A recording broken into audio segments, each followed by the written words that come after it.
ॐ सहना भवतु सहनौ भुनक्तु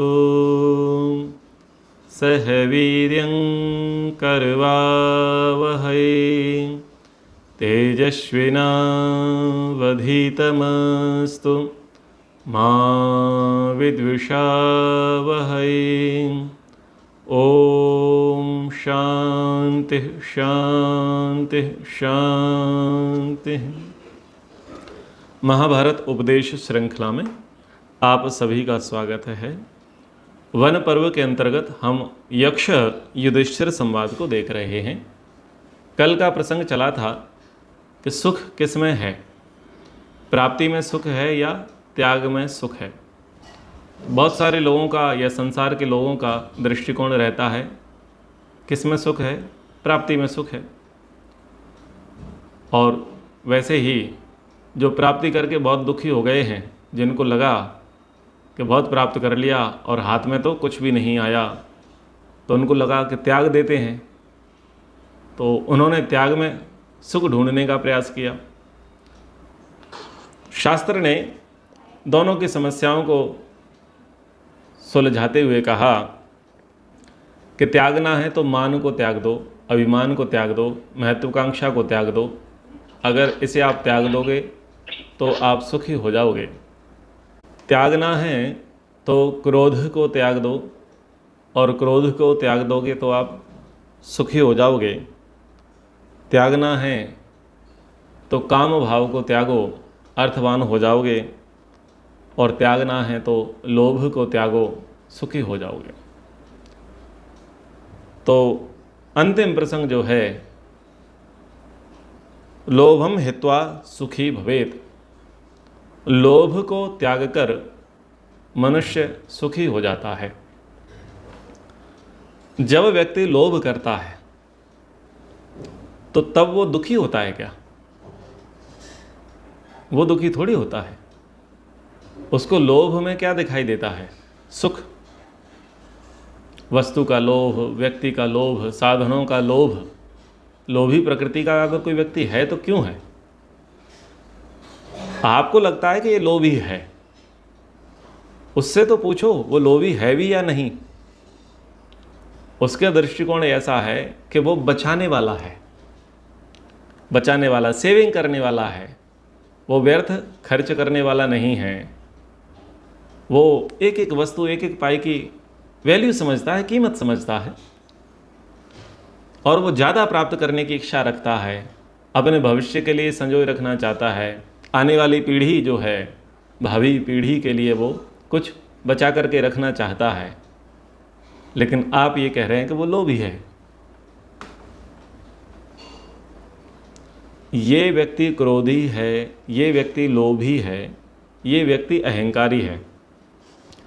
जब ये बात हम कहते हैं तो यह शास्त्र की अपेक्षा से नहीं कही जाती, यह व्यक्तिगत व्यवहार की अपेक्षा से कही जाती है। जब हमको लगता है कि इसका लोभ हमसे बड़ा है, तब हम कह देते हैं कि ये लोभी है। जब हमें लगता है कि इसका क्रोध हमसे ज़्यादा है, तो कह देते हैं भाई ये तो क्रोधी है। जब हमको लगता है कि इसका अहंकार हमसे बड़ा है, तो ये अहंकारी है। वस्तुतः हम अपने से कंपेयर करते हैं, हम अपने से तुलना करते हैं। जब कोई हमसे बड़ा दिखाई देता है तो उसे कह देते हैं कि आप ऐसे हो। चोर, चोर कौन नहीं है? चोर तो सभी हैं। कोई मन की चोरी करता है, कोई वाणी की चोरी करता है, कोई वस्तु की चोरी करता है, या कोई चोरी के विचार बनाता है। कोई 0.1% करता है, कोई 1%, कोई 10%, और कोई 100% की योजनाएं बनाता है। पर चूंकि आपसे वो ज़्यादा चोर है, इसलिए आप कह देते हैं साहब ये चोर है। झूठ तो आप भी बोल रहे हैं, पर जब उस देखा गया कि ये आपसे अधिक झूठ बोल रहा है, आपसे ज़्यादा झूठ बोलता है, तो क्या कह दिया गया? ये व्यक्ति झूठा है। जब दूसरे को झूठा कहा, दूसरे को चोर कहा, दूसरे को लोभी, दूसरे का अभिमानी, दूसरे को क्रोध कहा, तब क्या आप शून्य थे? क्या आप निरभिमानी थे? आप चोर नहीं थे? आप सत्यवादी थे? आप सैद्धांतिक थे, क्या था? यदि आपका जीवन शास्त्रोक्त है, सैद्धांतिक है, तब तो आप हर किसी से कह सकते हैं ये चोर है, ये क्रोधी है, ये अहंकारी है, ये लोभी है, ये मोही है, ये वो है, ये वो है। आप कह सकते हैं जब आप नहीं हैं। पर बात तो वही है कि जब आप नहीं होगे तभी दूसरे से कहोगे, चाहे आप कम मात्रा में हो या अधिक मात्रा में हो, तो आप कहोगे। तो क्या कहना बुरा है?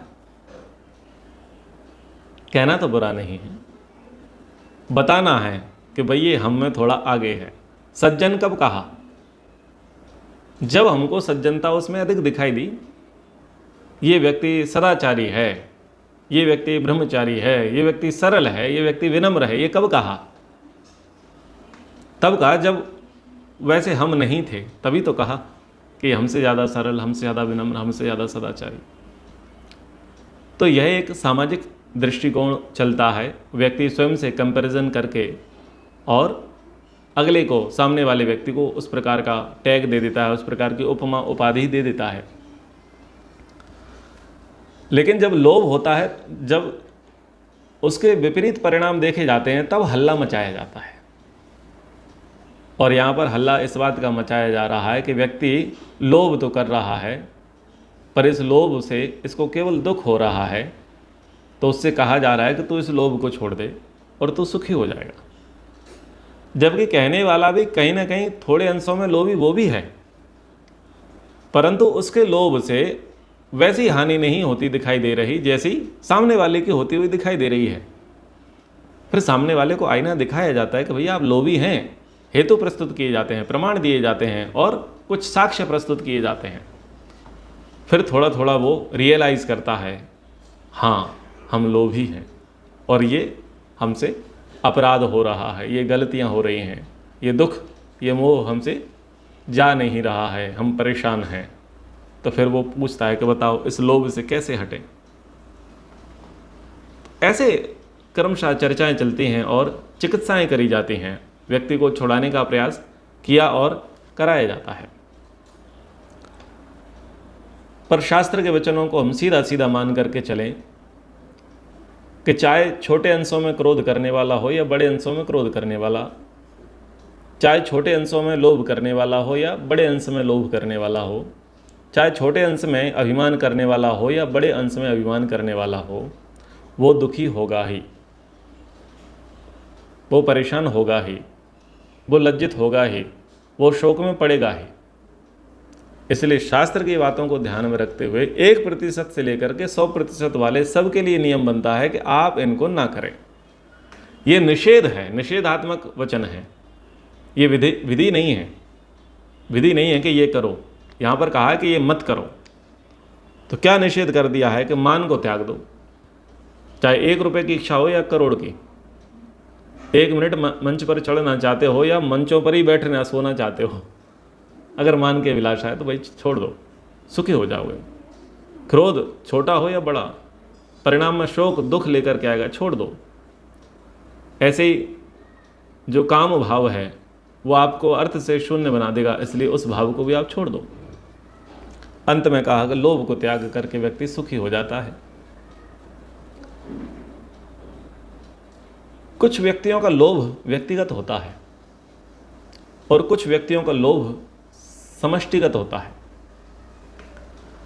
जिस व्यक्ति का जैसा दायरा होता है और उसके अधीनस्थ जितने लोग आते हैं, उसके द्वारा किए गए व्यवहार से उतने सारे लोग प्रभावित होते हैं। यदि कोई अध्यक्ष, कोई प्रधान, कोई मंत्री, कोई राजा, कोई नेता, कोई बड़े पद पर आसीन अभिमान में डूबा हो, तो वो केवल स्वयं को नहीं डुबोएगा, पूरी व्यवस्था को डुबोएगा और अधीनस्थ लोगों को भी वो परेशान करेगा। स्वयं क्रोधी है तो खुद का तो नाश करेगा, लेकिन सारे अधीनस्थ लोगों को भी ले डूबेगा। इसी प्रकार से अगर वह लोभी है तो स्वयं का तो नाश करेगा, लेकिन अधीनस्थ सभी लोगों पर भी वो प्रतिकूल प्रभाव ही छोड़ेगा। ऐसे में अधीनस्थ लोग त्राही त्राही करते हैं और भर्त्सना करते हैं, निंदा करते हैं और कहते हैं कि लोभी है, लोभ छोड़ दो।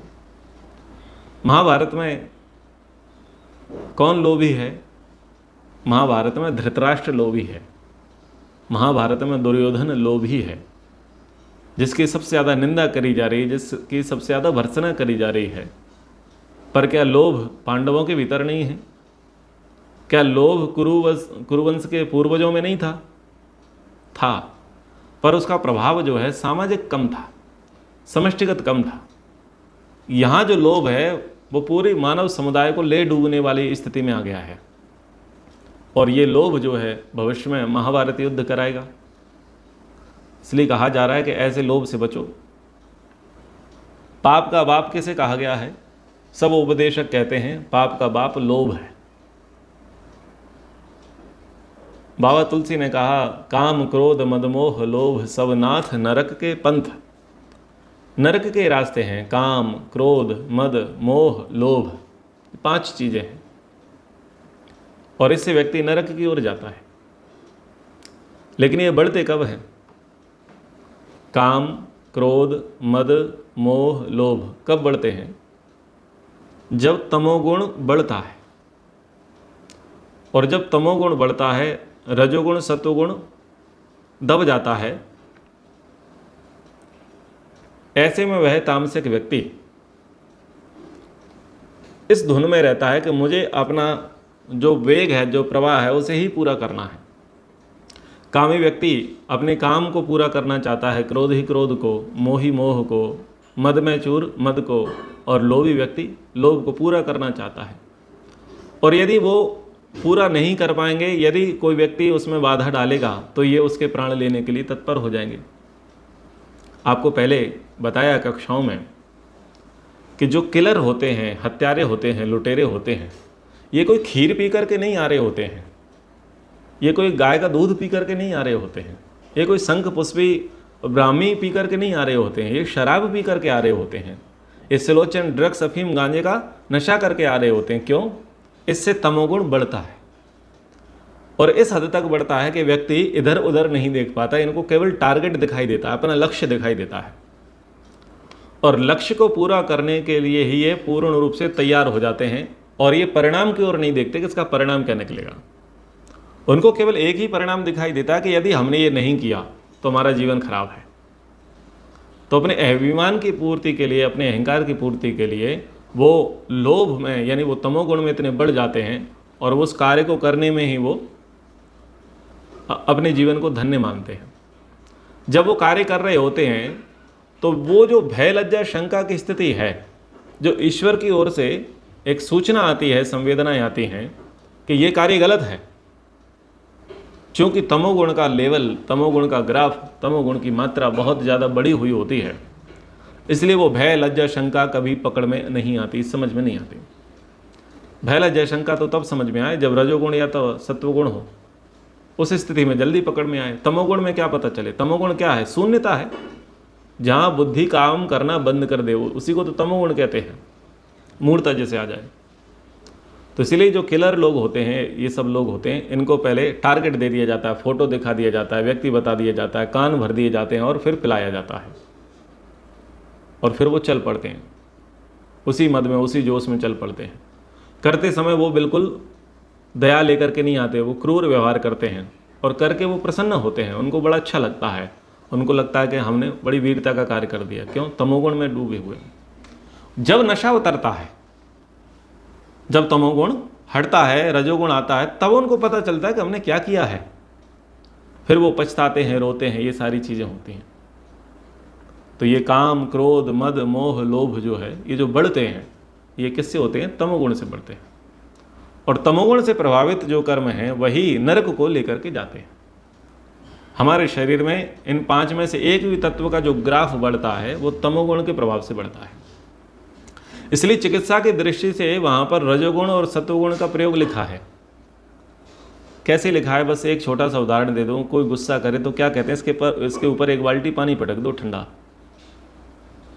क्योंकि पानी में शीतलता है, और पानी का जो धर्म है वो चंचल वाला है, रजोगुण वाला है। तो वहाँ वो रजोगुण का कार्य करेगा, वो पहले से गर्म है उसका माथा, वो क्रोध से आग बबूला हो रहा है, पानी पटक दो तो वो जो तमोगुण का ग्राफ है वो उसका गिरेगा और रजोगुण का उभार आएगा। मूर्छा आती है, तो मूर्छा जब आती है तो शीतल चीज़ दी जाती है या उष्ण चीज़ दी जाती है? शीतल चीज़ दी जाती है। ऐसे पानी के छिटके मारे जाते हैं सिर पर, मुखड़े पर। क्यों? वो ठंडक क्या लेकर के आती है? वो रजोगुण लेकर के आती है। तो फिर व्यक्ति जो मूर्छित था वो, उसकी मूर्छा दूर होती है, वो होश में आता है। तो ये चिकित्साएं हैं। तो ऐसे जो प्रसंग चल रहा है लोभ का, तो लोभी व्यक्ति जो है उसको नहीं है समझ कि मैं लोभी हूं या नहीं, पर जब उसका तमोगुण कम होगा, रजोगुण उभरेगा, ऐसी स्थिति में वो ये स्वीकार कर पाएगा कि हाँ हम लोभी हैं। और उसके लिए करना ये पड़ेगा, उसे उपवास कराओ अथवा तामसिक जो भोजन है उसका बंद करवा दो, खान पान बंद करवा दो।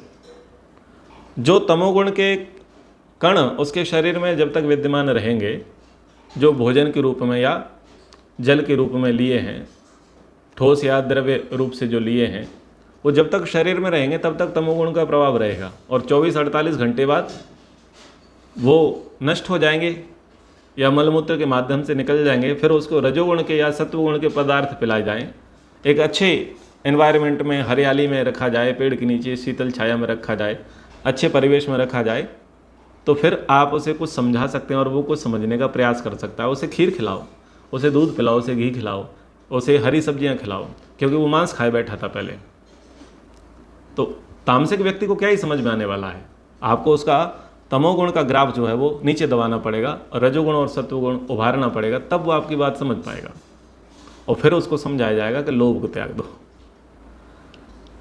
अब ऐसे में जब व्यक्ति ज़्यादा एडिक्ट हो जाता है तो फिर उसे रिहैबिलिटेशन सेंटर में ले जाया जाता है। काम, क्रोध, मद, मोह, लोभ में जब व्यक्ति किसी एक चीज़ में ज़्यादा पड़ जाता है, क्यों? उसको अच्छी संगति की आवश्यकता है। अच्छी संगति में ले जाएंगे तो उसका सुधार हो सकेगा, उसके मनोरोगों की चिकित्सा करी जा सकेगी, उसको अच्छा खान पान दिया जाएगा, उसका दर्शन अच्छा होगा, वो अच्छे दर्शन करेगा, अच्छे लोगों को देखेगा, अच्छी संगति में रहेगा, तो धीरे धीरे उसमें कुछ परिवर्तन आने की संभावना रहेगी। हालांकि संस्कार उसके उस प्रकार के बने हैं, पर आलम्बन कुछ देर के लिए वहाँ पर हट जाएगा और उसको संकल्पित कराने का प्रयास किया जाएगा। तो इस प्रकार से ये चिकित्सा भी होती है। तो लोभ को त्याग करके व्यक्ति सुखी हो जाता है। तो ये त्याग और प्राप्ति के प्रसंग को अब हम पूरा करते हैं। आगे पूछते हैं, किमर्थम ब्राह्मणे दानम किमर्थम नट नर्तके किमर्थम चैव भृत्येषु किमर्थम चैव राजसु। ब्राह्मण को दान क्यों दिया जाता है, नट नर्तकों को दान क्यों दिया जाता है, सेवकों को दान क्यों दिया जाता है और राजाओं को दान क्यों दिया जाता है? यक्ष पूछ रहे हैं युधिष्ठिर से। तो दान किसको दिया जाता है? वैसे दान तो केवल और केवल ब्राह्मण को दिया जाता है, लेकिन यहाँ पर क्या कहा कि ब्राह्मण के अतिरिक्त नट नर्तकों को, सेवकों को, राजाओं को तो वहाँ दिया जा रहा है, पर वो दान नहीं है। वो भाग है, वो हिस्सा है, परंतु वह दान नहीं है। तो उसको थोड़ा समझने की आवश्यकता है। धर्मार्थम ब्राह्मणे दानम यशो अर्थम नट नर्तके भृत्येषु वर्णार्थम वै भयार्थम चैव राजसु। तो 4 लोगों को जो धन दिया जा रहा है दान के रूप में, उसके अलग अलग प्रयोजन हैं। ब्राह्मण को दिया जा रहा है धर्मार्थम, धर्म के लिए, धर्म के उत्थान के लिए, धर्म की उन्नति के लिए, धर्म की प्रगति के लिए, धर्मानुष्ठान के लिए ब्राह्मण को दान दिया जा रहा है। तो ब्राह्मण को जो दिया गया दान है वो श्रेष्ठ दान है। अब ब्राह्मण को जो दान दिया गया है, हेतु दे दिया धर्मार्थ, तो ब्राह्मण को उस धन का क्या करना है? उस धन से धर्म कार्यों को करना है, धर्म कार्यों का संपादन करना है, अथवा उसको धर्म कार्यों में ही संलग्न रहना है। या तो उसको प्राप्त करके वो स्वयं धर्म कार्य करे, या उसको प्राप्त करके वो धर्म कार्य करवावे, इसलिए उसको दान दिया जाता है। बस यही उद्देश्य मात्र है ब्राह्मण को दान देने का। धर्म हो रहा है तो उनको दो, और यदि धर्म नहीं हो रहा है तो उसे मत दो। अगर कोई ब्राह्मण धर्मार्थ कार्य नहीं करता, धर्म का कार्य नहीं करता, वेद विद्या नहीं पढ़ता, तो यदि उसे दान दिया जाएगा तो वह दान निष्फल होगा। इसलिए अब ब्राह्मण को, जो ब्राह्मण नहीं है, जो ब्राह्मणोचित कर्म नहीं करता, उसे दान नहीं देना चाहिए। ये दिए हुए दाता का नाश करने वाला और धन का नाश करने वाला होता है। और शास्त्र में बड़ी ही स्पष्टता के साथ दान के विषय में कहा गया है, परंतु वर्तमान में लोगों की बुद्धियों का दिवाला निकला हुआ है। कारण क्योंकि शास्त्र नहीं पढ़ते, बस जाति से किसी को ब्राह्मण मान लिया है और वो देखने में कुछ कर्मकांडी लग रहा है परंतु है नहीं व्यवहार में, और उसको दान दे करके ये ऐसा मान लेते हैं कि हमने अपना काम पूरा कर दिया, अपना कोटा पूरा हो गया। भाई आपने दे दिया, इससे आपका कोटा पूरा नहीं होता, आपका कार्य पूरा नहीं होता। आपका कार्य तब पूरा होगा जब पता चले कि वो उस निमित्त खर्च हुआ या नहीं, क्योंकि ये बात भी पहले बताई थी। एक व्यवस्था बताई थी शास्त्र की, नीति शास्त्र की, कि आप पूछने के अधिकारी हैं कि आपको जो धन दिया गया था क्या वह धर्मार्थ प्रयोग हुआ, आप पूछने के अधिकारी हैं। ये पहले बात बताई थी। अधिकार है दाता का अधिकार है कि वो पूछे, और किस प्रकार से पूछे वो भी व्यवहार बताया था। आवृत्ति कर देते हैं कि वो कार्य पूरा हो गया, कुछ बाकी है, कुछ और अपेक्षा है तो बताइए, ऐसे पूछना है। बस इसी पूछने से पता चल जाएगा कि वो कार्य किया नहीं किया, पूरा हुआ नहीं हुआ। और चूंकि आपने जिस निमित्त दिया और उस निमित्त उसका प्रयोग नहीं हुआ, और आपको लगा कि जिसको दिया गया वो तो धन का दुरुपयोग कर रहा है, तो आप उसको मांग सकते हैं कि आप उसे वापस करिए।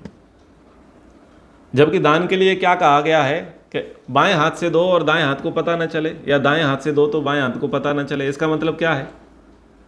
इसका मतलब ये है कि दान इस प्रकार से दो जिस पे हम ममत्व ना रखें, अधिकार ना रखें। दोनों चीज़ें अलग हैं, दोनों चीज़ें अलग हैं। पुण्य की दृष्टि से अगर हम किसी कार्य को कर रहे हैं तो हम योग्य व्यक्ति को ही देख करके देंगे, लेकिन हम चाहते हैं कि सड़क बन जाए, हम चाहते हैं कि पेड़ लग जाए, हम चाहते हैं कि गौशाला बन जाए, हम चाहते हैं कि यज्ञशाला बन जाए, हम चाहते हैं कि चिकित्सालय बन जाए, औषधालय बन जाए, इसीलिए तो दान दिया है। हम चाहते हैं अच्छी सड़क बन जाए, बोरवेल कुआं बन जाए, इसीलिए तो दान दिया है। लेकिन वो नहीं बना तो फिर ऐसे में आप उसे लेने के अधिकारी हैं, उसे मांग सकते हैं वापस, क्योंकि वो समाज कल्याण के लिए दिया गया दान था। तो अगर समाज कल्याण के लिए दिया गया दान और उसका समुचित प्रयोग नहीं हुआ है तो आप मांग लेवें। जब आप मांग लेंगे और लेने वाले की निंदा होगी, हानि होगी, तो आगे से लेने वाला ध्यान रखेगा कि जिस निमित्त मैं मांग रहा हूँ उसी निमित्त मैं इसका प्रयोग करूँ। तो ये व्यवस्था दी है।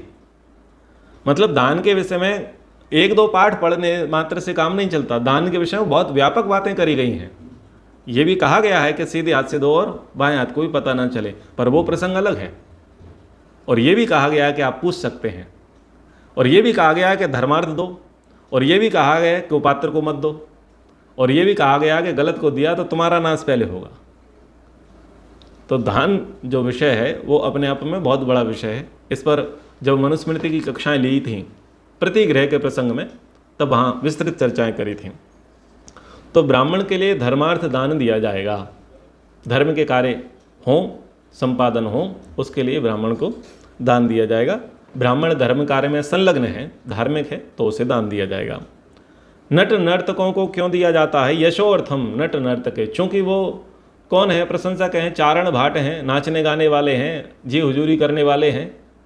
तो नट नर्तकों को प्रशंसा के लिए वहाँ पर पैसा लुटाया जाता है, पैसा उड़ाया जाता है, बस वही है दान। और वो यश गीत गाते हैं, आपकी जय हो, जुग जुग जियो, ऐसे मान सम्मान करते हैं नट नर्तक। तो बस प्रशंसा के लिए इन गाने बजाने नाचने वालों को दान दिया जाता है। सेवकों के लिए क्यों दिया जाता है? भृत्येषु वर्णार्थम, चूँकि वह हमारे सर्वेंट हैं, सेवक हैं, हमारे सहायक हैं, सेवा करते हैं, तो उनका भरण पोषण करना स्वामी का दायित्व है। इसलिए स्वामी उनके लिए दान देवे, यानी उनको पारितोषिक तो दे, लेकिन वो उनको दान भी दे, यानी सहायता राशि, बीच बीच में उनके लिए सहायता राशि भी दे। उनको वृत्ति के लिए कहा गया है कि वेतन वृत्ति दी जावे सेवकों को। वो नौकरी कर रहे हैं तो उनको दिया जावे। और ये भी कहा गया कि जब आपको अच्छी कमाई होवे तो आप उन्हें इंसेंटिव देवें, आप उन्हें बोनस देवें। ये बात भी मनुस्मृति के प्रसंग से पहले बताई थी।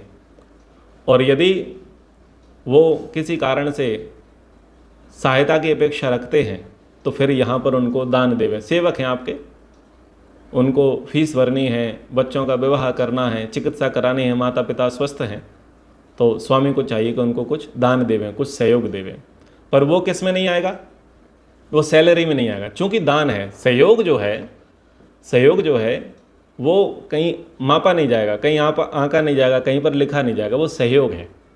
तो वो सहयोग दान के रूप में। और फिर राजाओं को क्यों दिया जाता है? भयार्थम च विराजेषु, भय के कारण, राजा का डर बना है, इसलिए राजा को देना पड़ता है ताकि उसका डर ना रहे। क्या डर?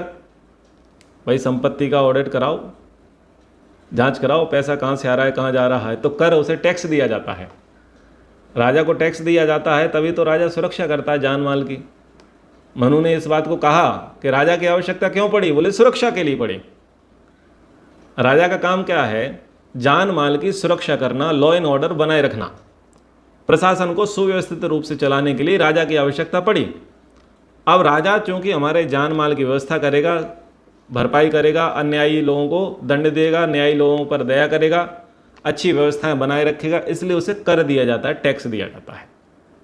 तो टैक्स दिया जाता है एक प्रकार से। वो कौन है? राजा पेड वर्जन है, वो वेतन भोगी है, वो सबसे पैसा लेता है, सबसे टैक्स लेता है। तो राजा की जिम्मेदारी है कि वो फिर सबके लिए चौकीदारी करे, सबके लिए उत्तम व्यवस्थाएं करे। ये राजा के लिए दान इसलिए दिया जाता है। आगे कुछ आध्यात्मिक प्रश्न आए। केन स्विद आवृतो लोकः केन स्विन्न प्रकाशते, केन त्यजति मित्राणि केन स्वर्गम न गच्छति। यक्ष ने पूछा कि युधिष्ठिर बताओ, जगत किस वस्तु से ढका हुआ है, किसके कारण यह प्रकाशित नहीं होता? मनुष्य मित्रों को किस लिए त्याग देता है? और स्वर्ग में मनुष्य किस कारण से नहीं जा पाता है? तो 4 अलग अलग प्रश्न हैं, बिल्कुल अलग प्रश्न हैं। और इन प्रश्नों के उत्तर युधिष्ठिर देते हैं। अज्ञानेन आवृतो लोकः तमसा न प्रकाशते, लोभा त्यजति मित्राणि, संगात स्वर्गम न गच्छति। बहुत महत्वपूर्ण प्रसंग है। जगत अज्ञान से ढका हुआ है। अच्छा, पूछ लिया जावे कि जगत किससे ढका हुआ है, और प्रश्न हो उपनिषद से, तो उत्तर क्या आएगा? ईशावास्यम इदम सर्वम यत्किंच जगत्याम जगत। जगत किससे ढका हुआ है? बोले ईश्वर से ढका हुआ है। पूरे उपनिषद, कहीं से भी अगर ये प्रश्न बने उपनिषद में, तो उत्तर आएगा ईश्वर, ईश्वर से ढका हुआ है। पर यहाँ पर पूछा गया किस लिए, अच्छा किससे ढका है, तो यहाँ पर आएगा अज्ञान। योग दर्शन में अविद्या, ठीक है ना, इससे ढका हुआ है। कल एक विद्यार्थी ने पूछा, आचार्य जी जन्म क्यों होता है? मैंने कहा अविद्या के कारण होता है। बोले अविद्या क्या होती है? मैं उल्टा ज्ञान, अविद्या होती है। तो ये जो जगत है, ये जो जीवन हम सबका चल रहा है, उसका कारण क्या है? अविद्या है। अविद्याग्रस्त होने के कारण से जन्म ले रहे हैं। अविद्याग्रस्त होने के कारण से संसार में राग द्वेष बना पड़ा है। अविद्या के कारण से हम जीने की इच्छा करते रहते हैं, इस जगत को छोड़ने की इच्छा नहीं करते। अविद्या के कारण से ही हम सुख को दुख मानते हैं और दुख को सुख मानते हैं। उल्टी बुद्धि अविद्या के कारण है। तो उसी से ये जगत ढका हुआ है। अब अविद्या हट जाए तो जगत से व्यक्ति मुंह मोड़ ले। अच्छा, अविद्या जब हटेगी तो वो व्यक्ति की अविद्या हटेगी या जगत की अविद्या हटेगी? वेदांतियों का क्या मत है कि अविद्या से यानी माया से ये जगत ढका हुआ है, और जब माया हट जाती है तो जगत कैसा है? बोले ये तो सब फिर स्वप्नवत है। ये तो अविद्या के कारण, ये माया के कारण, ये ब्रह्म का प्रपंच है, उसके कारण ये सब दिखाई दे रहा है, लेकिन है तो स्वप्नवत। जब अविद्या माया हट जाएगी तो जगत क्या है? बोले सर्वमेव शून्य, सब कुछ शून्य हो जाएगा। तो नवीन वेदांतियों की ऐसी कुछ मान्यताएं चलती हैं। अविद्या जगत की नहीं हटेगी, क्योंकि जगत में अविद्या नहीं है, क्योंकि जगत तो जड़ है। और अविद्या किस में घुसेगी? जड़ में तो घुसेगी नहीं। अविद्या तो चेतन में घुसेगी, और अविद्या कहीं बाहर से आती नहीं है। अविद्या की कोई पृथक सत्ता है नहीं। तो अविद्या तो व्यक्ति की घटेगी। तो जिस व्यक्ति की अविद्या हटेगी तो उसके लिए जगत नहीं रहेगा, बाकी जगत तो रहेगा। तो उसके लिए सांख्य में बड़ी अच्छी बातें करी कि जैसे कोई बहू है और पति उसके दोषों को जान लेता है, तो फिर वो जो दोषी बहू है वो कभी भी पति के सामने प्रकट नहीं होती। ऐसे उदाहरण दिया, गजब का उदाहरण दिया।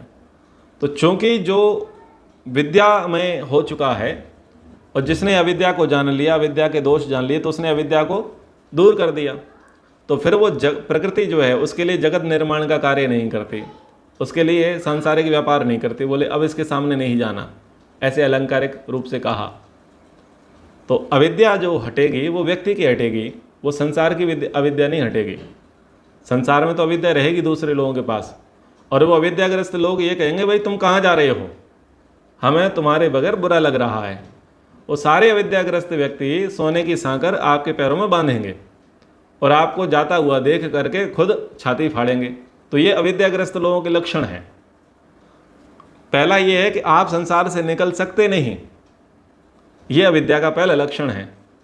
और दूसरा लक्षण ये है कि आप निकलना चाहो तो अगला निकलने नहीं देगा। बस समझ लेना, बस यही अविद्या है। सब माता पिता ये कहते हैं कि हमारा बच्चा बड़ा होकर के अच्छी नौकरी करेगा, अच्छा धंधे व्यापार करेगा, परिवार बसाएगा, पर कोई ये कहता है कि सन्यासी बनेगा, ये महायोगी तपस्वी बनेगा। कोई माता पिता कह दे, अच्छा कोई गृहस्थी ऐसे आशीर्वाद दे, सन्यासी भव, यति भव, योगी भव, साधु भव। ना भाई, दूधो नाव पूतो फलो।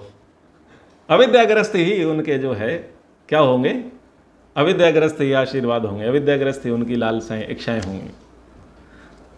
तो जगत अविद्या से ढका हुआ है। तमोगुण के कारण वह प्रकाशित नहीं होता। तमोगुण की चर्चा हम कर ही चुके। मूढ़ता के कारण वो चीज़ें दिखाई नहीं देती। अच्छा, मूढ़ता का एक बहुत बड़ा रूप कहाँ पर दिखाई दिया? मूढ़ता का बहुत बड़ा रूप दिखाई दिया हिरण्यमयेन पात्रेण सत्यस्यापिहितम मुखम। सत्य का मुख किससे ढका हुआ है? हिरण्यमय पात्र से, चमकीले पदार्थों से। यानी व्यक्ति सच क्यों नहीं बोल पाता? क्योंकि उसके मुंह में हिरण्यमय पदार्थ डाल दिए जाते हैं। एक देसी भाषा का प्रयोग करते हैं ना, बोले उसका मुंह बंद करना है तो पैसा ठूंस दो उसके मुंह में। तो पैसा क्या है? चमकीला पदार्थ है, आंखें चमकती हैं और फिर व्यक्ति का मुंह बंद हो जाता है। गवाह जो गवाही देता है वो उल्टे अर्थों में देता है, क्योंकि उसको क्या मिल चुका होता है? पैसा मिल चुका होता है, अर्थ मिला, हिरण्यमय पात्र। तो व्यक्ति सच्चाई क्यों नहीं देख पाता, सच्चाई क्यों नहीं बोल पाता? क्योंकि हिरण्यमय पात्र, चमकीले पदार्थों से उसका मुंह बंद है, सिला हुआ है, उसकी आंखों पे पर्दा लगा हुआ है। और यही क्या है? यही लोभ है, यही अविद्या है। उसी के कारण तो व्यक्ति देख नहीं पाता। तो ये उसका विकराल रूप है, बड़ा रूप है, हिरण्यमय। तो तमोगुण के कारण से, यानी अंधकार के कारण से, अज्ञान के कारण से वह प्रकाशित नहीं होता। अज्ञान है इसलिए तो पता नहीं है कि संसार में सुख है या दुख है, संसार में जन्म क्यों लिया है, ये बात क्यों समझ में नहीं आती। अज्ञान के कारण नहीं आती, अविद्या के कारण नहीं आती। बाकी रटा खूब है, पढ़ा खूब है, बका खूब है, लिखा खूब है, लेकिन फिर भी समझ में आया नहीं आया। क्यों? अविद्या। अविद्या, अज्ञान के कारण ही वो चीज़ें प्रकाशित नहीं होती, चित्त में प्रकाशित नहीं होती। और मनुष्यों को क्यों त्याग दिया जाता है? लोभा त्यजति मित्राणि। मित्र, सारे मित्र क्यों त्याग दिए जाते हैं? सारे मित्र त्यागे जाते हैं संसार में लोभ के कारण। स्कूल में जो मित्र होते हैं वो कॉलेज में नहीं मिलते, कॉलेज में जो मित्र होते हैं वो व्यापार में नहीं मिलते, व्यापार में जो मित्र होते हैं वो बाद में विवाह के बाद नहीं मिलते। क्योंकि कहीं ना कहीं उनको जो छोड़ा जाता है ना, उसके पीछे कुछ ना कुछ लोभ अवश्य होता है। अगर ये बात समझ में नहीं आती है तो व्यापारिक संबंध तो समझ में आते हैं। मित्र तब तक घनिष्ठ मित्र हैं जब तक बेरोजगार हैं, तब तक घनिष्ठ मित्र हैं। और वो सारे बेरोजगार मिलकर के अगर एक रोजगार करने लग जाएं, मिलकर के व्यापार करने लग जाएं, तो जैसे उनकी 10, 15, 20 वर्ष की मित्रता थी, वो 10, 15, 20 वर्ष की मित्रता व्यापार में आने के बाद बचेगी नहीं, टिकेगी नहीं। पहले वो बेरोजगार थे, खाली आते तो ट्रांसपेरेंसी थी, एक ही थाली में खाते थे सच्चे हृदय के थे, दुख सुख के साथी थे, रात्रि में भी उठ के आ जाते थे और थोड़ा होता तो मिल बांट के खाते थे, ऐसी मित्रता चलती थी। लेकिन जैसे ही व्यापार शुरू हुआ और लोभ आया, और लोभ ने क्या किया, मित्रता का गला घोटना शुरू कर दिया। मुझे शेयर अधिक मिले, मुझे मान अधिक मिले, होर्डिंग्स पर हमारे फोटो अधिक हों, मंचों पर नाम हमारा अधिक पुकारा जाए, तो धीरे धीरे लोभ आता है और लोभ क्या करता है, मित्रता को समाप्त कर देता है। तो मित्रता नष्ट हो जाती है लोभ के कारण, और आसक्ति का कारण व्यक्ति स्वर्ग को प्राप्त नहीं कर पाता। स्वर्ग मिल तो जाए पर आसक्ति के कारण वो स्वर्ग को प्राप्त नहीं कर पाता, स्वर्ग नहीं मिल पाता। स्वर्ग ऊंची स्थिति है और आसक्ति सोने की सांकर है। सोने की सांकर से व्यक्ति बना हुआ है तो उसको स्वर्ग कैसे मिले। बहुत सारे लोग, ये बड़ा प्रसंग है, बहुत सारे लोग स्वर्ग प्राप्त कर सकते हैं, लेकिन केवल वो स्वर्गवासी नाम लिखवाना चाहते हैं। ये मनवाना चाहते हैं कि हम स्वर्ग में गए हैं, परंतु स्वर्ग जाने के लिए वो पुरुषार्थ करना नहीं चाहते, कारण आसक्ति में ही उनको स्वर्ग दिखाई देता है। जबकि स्वर्ग का नियम है कि छोड़ना पड़ेगा, कुछ त्यागना पड़ेगा। जब तक आप कुछ त्यागोगे नहीं, दोगे नहीं, तब तक स्वर्ग नहीं मिलेगा। लेकिन व्यक्ति त्याग भी नहीं पाता और दे भी नहीं पाता। लेकिन क्या चाहता है कि हमको कहा जाए कि हम स्वर्गवासी हैं, भविष्य में स्वर्गवासी कहा जाए। क्यों नहीं त्याग कर पाता, क्यों नहीं दे पाता? इसलिए नहीं दे पाता, इसलिए नहीं त्याग कर पाता क्योंकि वो ये नहीं मान पाता कि मैं शाश्वत हूं, मैं सनातन हूं। उसको ये लगता है कि यही जन्म पहला और आखिरी है। उसे पुनर्जन्म समझ में नहीं आता, उसे उत्तम लोक समझ में नहीं आते, उसे आत्मा की अमरता समझ में नहीं आती। इसलिए ना तो वो त्याग कर पाता है और ना ही वो दान कर पाता है, क्योंकि त्याग और दान ही स्वर्ग का मार्ग खोलते हैं। दानम मित्रम मरिष्यत, मरने वाले का मित्र कौन? दान। यानी वो दान रूपी मित्र उसे कहाँ ले जाएगा? स्वर्ग में ले जाएगा। और ये अविद्याग्रस्त इतना महान व्यक्ति है कि उन सब स्वर्गवासियों को पूजता है, मानता है, उनके नाम पर प्रतिष्ठान खोलता है, घर बनाता है, उनके नाम पर चौराहे बनाता है, लेकिन कभी भी खुद स्वर्ग में जाने की तैयारी नहीं करता है। हम स्वर्गवासी किसे कहते हैं? जिन्होंने जीवन में त्याग किया, जिन्होंने बहुत दान दिया, उनको कहते हैं कि साहब इसको तो स्वर्ग मिला है, और उससे अच्छा काम उसने किया है। उसको पलकों पर बिठाते हैं, बड़ी श्रद्धा से उसका नाम लेते हैं, लेकिन हम भी उस पंक्ति में आए, वो काम नहीं हो सकता। क्यों नहीं होता? अविद्या के कारण, आसक्ति है कुछ ना कुछ। तो बंधे हुए हैं और बंधे के कारण से हम स्वर्ग को प्राप्त नहीं कर पाते। तो यदि स्वर्ग प्राप्त करना है तो आसक्ति को छोड़ना पड़ेगा, बंधनों को छोड़ना पड़ेगा और कुछ देना पड़ेगा, दान देना पड़ेगा। तो ये कुछ कारण यहाँ पर बताए हैं। आगे फिर और कारणों पर विचार करेंगे, चर्चा करेंगे। समय के अनुसार कक्षा को अब विराम की ओर लेकर के चलते हैं। एक बार ओम का उच्चारण। ओ